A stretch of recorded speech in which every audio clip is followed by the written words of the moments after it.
Guys, welcome to my channel Commerce Specialist, where you'll find videos covering various academic qualification and professional certifications. This video is going to be really super interesting for you. In this video, I'm going to discuss with you how to pass CMA USA exams. I'm going to discuss 10 tips with you which I as a student followed and got successful.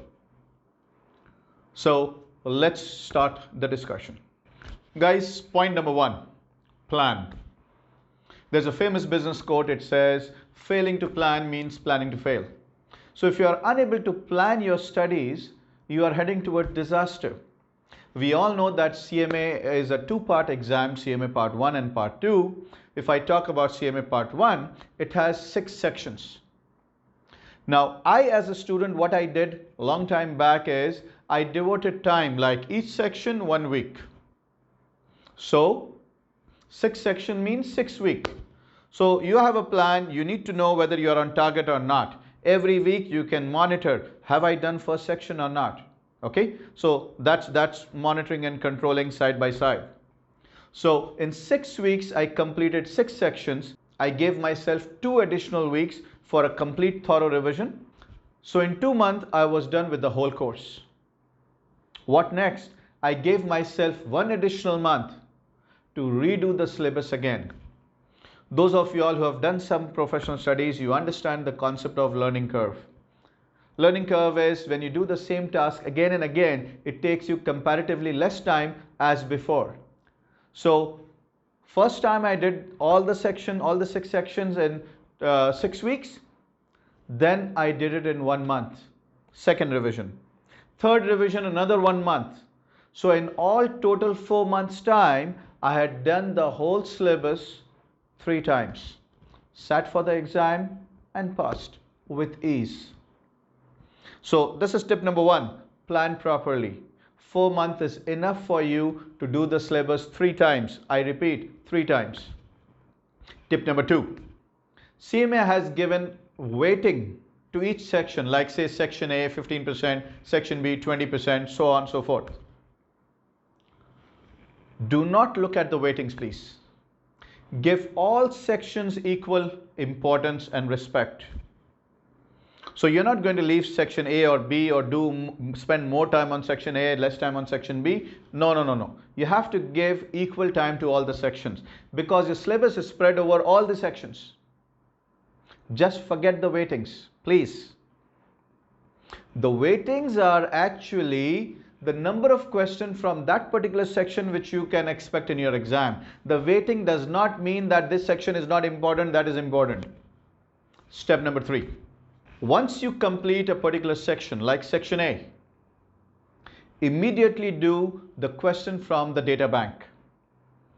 There is a software available for each learning resource. You finish the questions from the book, the chapter from the book, the section from the book, do the questions from the data bank. As soon as you're done with the question in the data bank, do the relevant essay questions of the same topic. That's how one topic, one section is complete. So if you're talking about financial reporting section A, read the whole section A, do the questions from the book, do the question from the data bank, do the essay question relating to section A. That's how section A is complete. Apply the same for the remaining sections. Point number 4. Very important, guys. While you're preparing, you have to understand the formulas. The next step, memorize them. You need to memorize not only the formulas, but also the formats. For example, you are asked to calculate profit and loss under marginal absorption costing. You need to know from where to start, where to end. You cannot calculate profit and loss under marginal absorption costing if you don't calculate cost per unit under marginal absorption. If you're asked to calculate, do the reconciliation of profit, you need to know that you start off with profit as per absorption costing, less difference in closing stock. That's how you arrive at profit as per marginal costing. So if you don't know where to start, where to end, in your exam, if all the details are in front of you, you really don't know what to pick, what to use, what details to pick from the exams and plug in the formulas. I hope you understand this point. Point number 5. Please stick to one author, one publisher.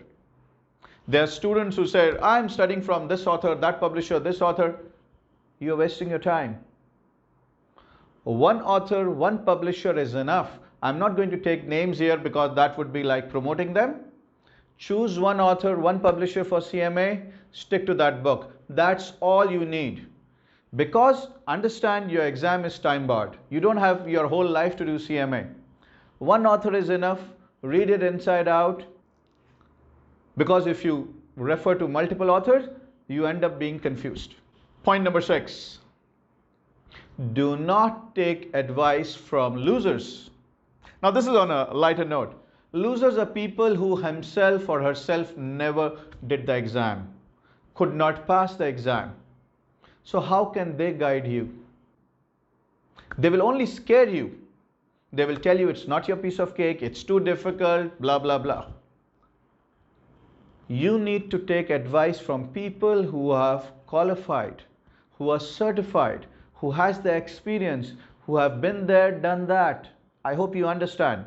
Point number 7, very important one, guys. You have to give equal importance to theoretical aspects of the syllabus. Just don't focus on numbers, formulas. Yes, they are important. Theory is equally important. Now, people always ask me how to prepare for theory. It's simple. Let's say if you're talking about one topic, let's say target costing. So you need to know what is target costing, how it is used, what is target cost gap, how to reduce target cost gap, so on and so forth. In a nutshell, if any topic I talk about, marginal costing, absorption costing, target costing, life cycle costing, break-even analysis, audit committee, at least you should be able to write a couple of lines on that. And that should be relevant and technical, by the way. So the best way for preparing theory, you should know the definition of the concept, the advantages, the characteristics, the limitations. If there are any steps like steps in planning or budgeting process, you should know the steps in sequence. That's how you prepare for theory. So theory is an integral part of your exam. Please do not skip theory. Point number 8. Guys, we all know CMA is a 4-hour exam. So there are candidates who tell me, I cannot focus. My focus span is just an hour or two. That's it. After 2 hours, I can't focus. So I tell them you are sailing in the wrong boat then. CMA is not for you. Because the exam is for 4 hours. If your attention span, your focus span is just 2.5 hours, how can you complete the whole exam? So get used to sitting for 4 hours, more than 4 hours, studying for more than 4 hours. You have to have a focus span of more than 4 hours. Only then you can focus an exam. Here I want to give you an example of my college days. I was too much into, martial arts, kickboxing and all that. So when we used to practice in the championship, one fight round is for, let's say, 5 minutes. But when we used to practice 8 or 9 minutes for a round. Why? So that we are all tuned, we are used to fighting for more than 5 minutes. But what if it's other way around? Apply it on CMA. Your attention span is 2 hours, 30 minutes, and your exam is for 4 hours. You will exhaust, you will not be able to finish your exam. So I hope this point is very clear to you. Increase your focus span. That's the point to note. Point number 9. A very, very important point which most of the time you don't pay attention to. We all know CMA is a 4-hour exam. The first 3 hours you have to do 100 MCQs. The 4th hour, the last hour, you have 2 essay questions. When I say essay question, mean that question could be like solving a formula and typing answers, theoretical answers. So you cannot do those 2 questions in 1 hour because each question will have subparts, maybe 4 to 5 subparts.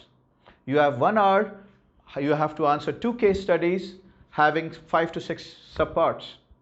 So if you're typing like this, A, B, C, you cannot complete it. You got to be like this, very fast, looking at the monitor, reading the question and typing. on an average your typing speed should be around 50 plus words per minute. If it's not, improve it now. Ladies and gentlemen, the last point.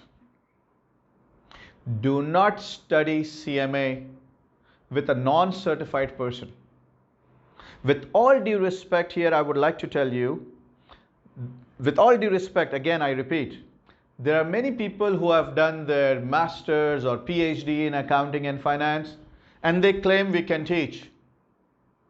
My humble suggestion to you is study with a person who is certified, at least who has one professional qualification, certification like CA, ACCA, CMA, CPA.